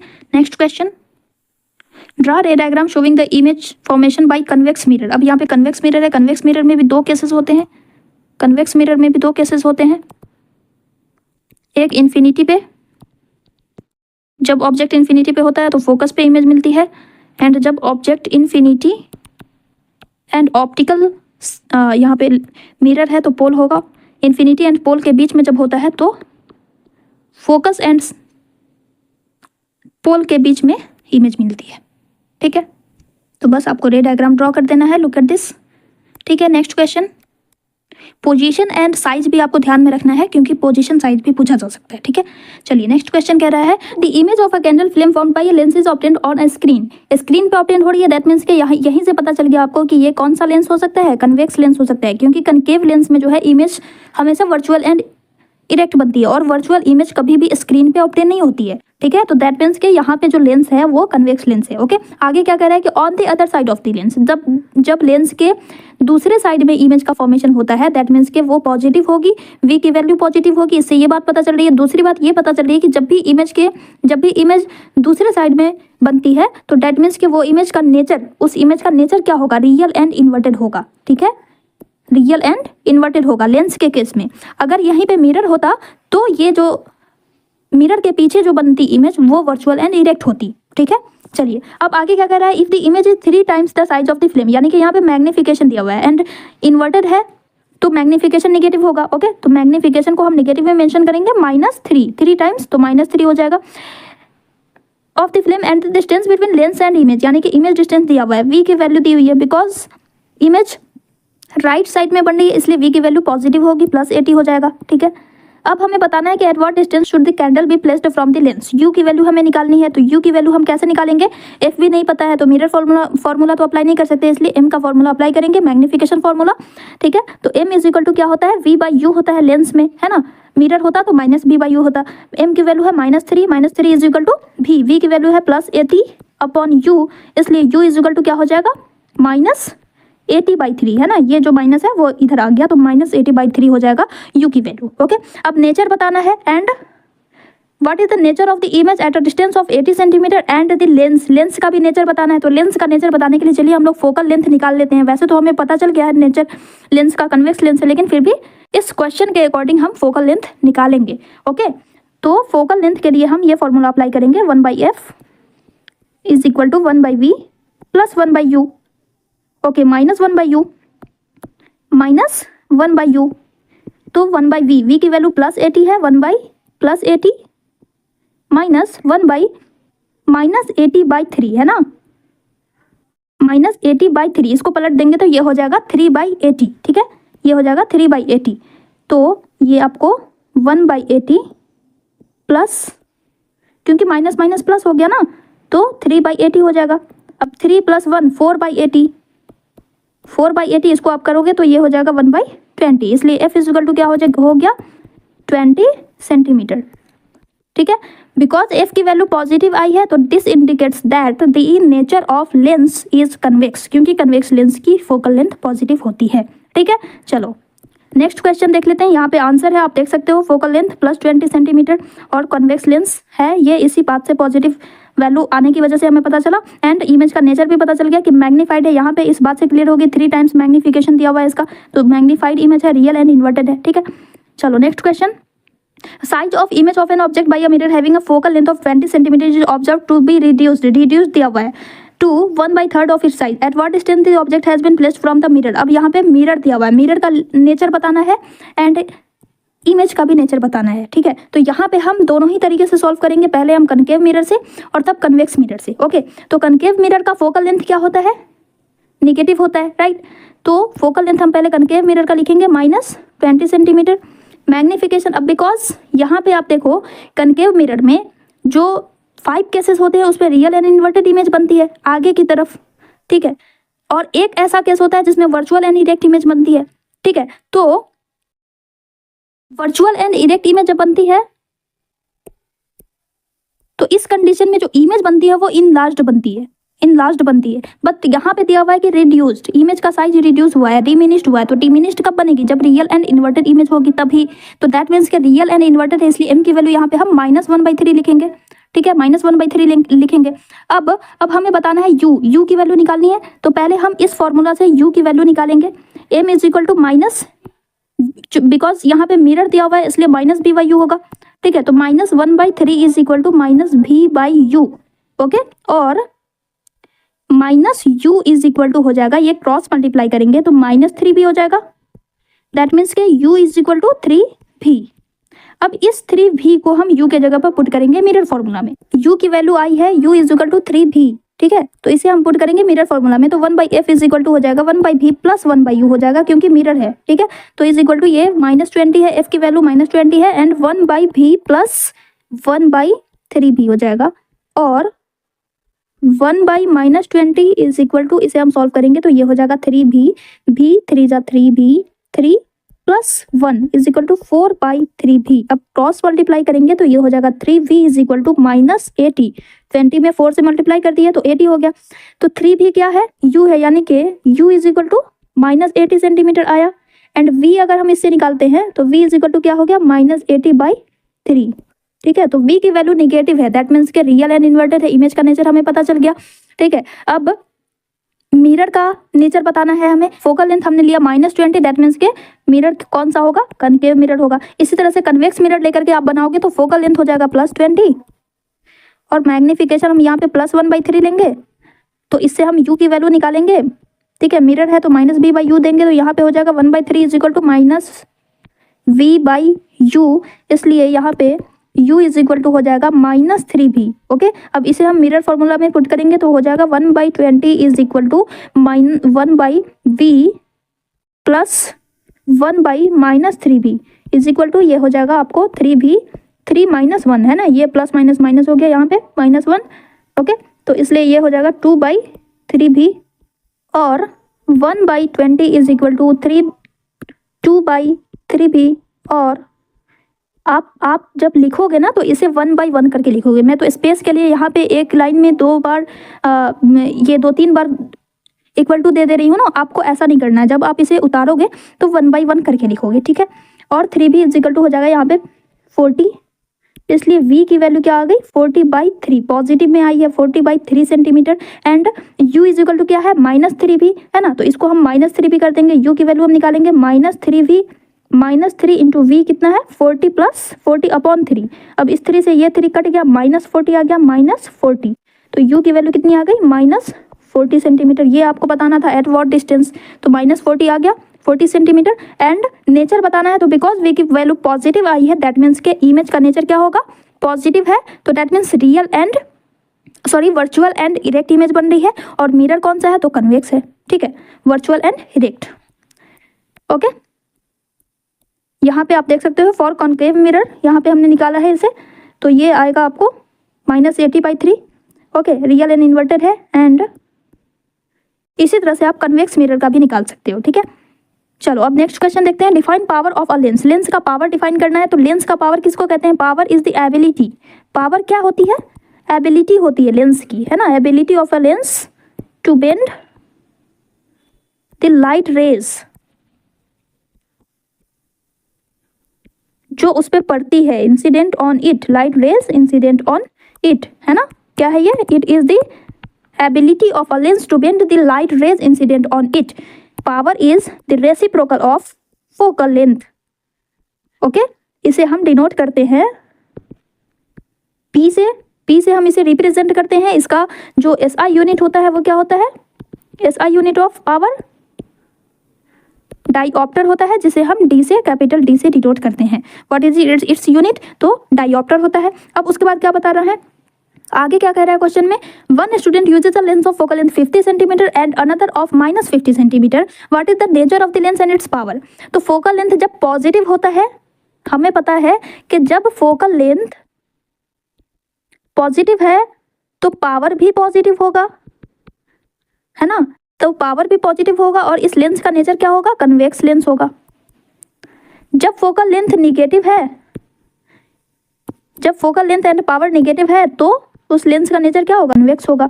अब आप इसे सॉल्व कर लोगे, निकाल लोगे। फोकल लेंथ दिया हुआ है 50, एफ इज इक्वल टू 50 है, तो इसलिए पी इज इक्वल टू क्या हो जाएगा, सेंटीमीटर में दिया हुआ है, एंड डायोप्टर 1 मीटर के इक्वल टू होता है, इसलिए हम यहाँ पे 100/50 करेंगे, 100/f, क्योंकि सेंटीमीटर में है, तो ये हो जाएगा 2 डायोप्टर प्लस में। और दूसरे केस का अगर हम निकालेंगे, एफ इज इक्वल टू -50 दिया हुआ है, तो इसका पावर हो जाएगा -100/50 इज इक्वल टू -2 डायोप्टर। ठीक है, चलो यहाँ पे मेंशन है, you can go through it. Next question देखते हैं, एंड आज का ये लास्ट क्वेश्चन है। A student focus the image of a candle flame on a white screen using a convex lens. Convex lens है, he noted down the position of the candle screen and the lens as under. अब ये बच्चा यहाँ पे खड़ा हुआ है, इसने यहाँ से यहाँ पे लेंस रखी है, और ये यहाँ से देख रहा है, अपने पास से ये देख रहा है कि कैंडल की पोजीशन इससे 12 सेंटीमीटर की डिस्टेंस पे है। दैट मीन्स कि इस बच्चे से इस कैंडल की डिस्टेंस है 12 सेंटीमीटर। इस बच्चे से, इस स्टूडेंट से कन्वेक्स लेंस की पोजीशन है 50 सेंटीमीटर, यानी यहाँ से यहाँ तक की डिस्टेंस है 50 सेंटीमीटर। ओके, एंड स्क्रीन की पोजीशन 88 सेंटीमीटर, यानी कि स्क्रीन लेंस के पीछे है, स्क्रीन लेंस के पीछे है 88 सेंटीमीटर। ठीक है, तो इस पोजीशन से आपको पता चल गया कि जब लेंस के दूसरे साइड में है इमेज की पोजीशन, स्क्रीन की पोजीशन, दैट मीन्स के v की वैल्यू क्या होगी, पॉजिटिव होगी। और साथ ही साथ में आपको यह भी पता चल गया कि इमेज कैसा होगा, रियल एंड इन्वर्टेड होगा। ठीक है, अब हम इस पोजीशन से हमें निकालना है object distance and image distance. ध्यान रहे, इसे हम ऑब्जेक्ट डिस्टेंस नहीं मानेंगे, ये इस स्टूडेंट से ऑब्जेक्ट की डिस्टेंस है, हमें लेंस से ऑब्जेक्ट की क्या डिस्टेंस है ये हमें निकालना है। तो ये हम निकालने के लिए क्या करेंगे, 50 में से हम 12 को माइनस करेंगे ना, तभी तो इतने दूर की डिस्टेंस हमें निकलेगी। तो 50 में से माइनस करेंगे 12 को। उसी तरह से इमेज की पोजीशन यानी कि v निकालना होगा, तो हमें इस टोटल में से हम 50 को, इतने दूर की डिस्टेंस को माइनस करेंगे, तभी तो लेंस से आगे की डिस्टेंस पता चलेगी। समझ रहे हो बात को, 88 में से 50 को माइनस करेंगे तब लेंस से इमेज की डिस्टेंस पता चलेगी। ठीक है, तो u इज इक्वल टू हो जाएगा 50 - 12 38, and by sign convention u की वैल्यू हमेशा नेगेटिव होती है, तो -38 सेंटीमीटर लिखेंगे। उसी तरह से v निकालेंगे, v की वैल्यू पॉजिटिव है तो प्लस दे देंगे हम, 88 में से 50 माइनस करेंगे तो ये हो जाएगा +38।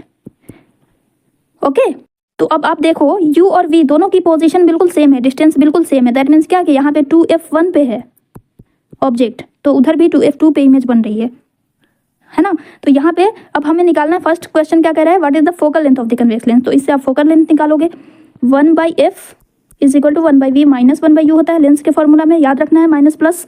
ठीक है, तो v की वैल्यू +38 माइनस 1/-38, u की वैल्यू माइनस से माइनस कैंसिल हो जाएगा, 1/38 प्लस 1/38 इज इक्वल टू 2/38 हो गया। ये दोनों का एलसीएम निकालोगे तो 38 आएगा, 38 1 + 1 2 हो जाएगा। ठीक है, अब इस 2 से इसको कटाओ तो 19 हो जाएगा, यानी 1/f इज इक्वल टू 1/19, इसलिए f is equal to 19 centimetre इसका आंसर। सेकंड कह रहा है, where will the image be formed if he shift the candle towards the lens. अब ये लेंस है ना, ये लेंस है, यहाँ पे पहले थी कैंडल, अब इसको इस तरफ शिफ्ट करना है, लेंस की तरफ कितना, जहाँ पे वो बच्चा खड़ा हुआ था वहाँ से 31 सेंटीमीटर की डिस्टेंस पे कर देना है। तो अब हम फिर से u निकालेंगे, 50 में से इसे माइनस करेंगे। ओके, तो अब न्यू डिस्टेंस हो जाएगी object distance, 50 - 31 is equal to 19। Okay, by sign convention minus लगा देंगे, -19 सेंटीमीटर। और अभी हमने फोकल लेंथ निकाला जो कि f इज इक्वल टू क्या आया, +19 सेंटीमीटर। दैट मीन्स के अब ऑब्जेक्ट फोकस पे आ गया है ना, अब ऑब्जेक्ट फोकस पे आ गया, यहाँ पे पहले था 2f1 पे, अब ऑब्जेक्ट फोकस पे आ गया। ठीक है, तो इमेज यहाँ पे बताना है कि कहाँ पे इमेज बनेगी। तो जब ऑब्जेक्ट फोकस पे होता है तो इमेज कहाँ पे बनती है फ्रेंड्स, इन्फिनिटी पे बनती है, तो इसलिए इसका आंसर क्या हो जाएगा, एट इन्फिनिटी। ओके, नेक्स्ट कह रहा है, what will be the nature of the image formed if he further shift the candle towards the lens. अब ये और इधर शिफ्ट कर देता है लेंस की तरफ। दैट मीन्स क्या कि अब object focus and optical centre के बीच में आ गया। तो जब भी object focus and optical centre के बीच में हो तो इमेज की पोजीशन और नेचर क्या होता है फ्रेंड्स, क्या होगी इमेज की नेचर, वर्चुअल एंड इरेक्ट होगी। यही तो एक कंडीशन है जिसमें वर्चुअल एंड इरेक्ट इमेज बनती है। तो आप इसका आसानी से बता दोगे, वर्चुअल एंड इरेक्ट इमेज बनेगी। है ना। नेक्स्ट कह रहा है draw a ray diagram to show the formation of the image in case as said above in case 3। अच्छा, इसमें ये केस 3 में जो कहा जा रहा है उसका रे डायग्राम आपको बना देना है, यानी कि ऑब्जेक्ट को F1 एंड ऑप्टिकल सेंटर के बीच में पोजीशन कर देना है और उस तरह से आपको यहाँ पे बता देना है ये F2 है। ठीक है, दूसरी रे हमने ऑप्टिकल सेंटर के थ्रू लिया तो ये आगे तो मीट नहीं करेगी, तो हम इसे पीछे की तरफ मीट कराएंगे। ठीक है, पीछे की तरफ ये यहाँ पे आकर के 2F1 के पीछे ये यहाँ पे मीट करेगी वर्चुअल एंड इरेक्ट इमेज और साथ ही साथ में इनलार्ज्ड। ये डायग्राम बनाने के बाद आप इसमें डिस्टेंस मेंशन कर देंगे कि यू की डिस्टेंस क्या है, वी की डिस्टेंस क्या है, ऑब्जेक्ट की डिस्टेंस क्या है, फोकल लेंथ क्या है, ये सब। ओके, चलिए इसी के साथ हमारा ये सेशन कंप्लीट होता है। ये लास्ट क्वेश्चन था हमारा। आई होप आपको समझ में आ गया होगा। अभी भी अगर कहीं पे आपको डाउट है तो आप मुझे कमेंट सेक्शन में ज़रूर बताएंगे। अगर लेक्चर अच्छा लगा, वीडियो अच्छी लगी तो एक लाइक शेयर ज़रूर कीजिएगा। ठीक है, और इसके बाद अब हम लोग स्टार्ट करेंगे chapter 10 human I and the colourful word, या फिर अगर आपको चैप्टर 6 चाहिए जो कि है कंट्रोल एंड कोऑर्डिनेशन, जो कि बायो का चैप्टर है, तो आज मैं एक पोल जनरेट करूंगी। उस पोल में आप मुझे आंसर कीजिएगा कि आपको चैप्टर 10 चाहिए इसके बाद या फिर चैप्टर 6। ओके, चलिए मिलते हैं नेक्स्ट लेक्चर में।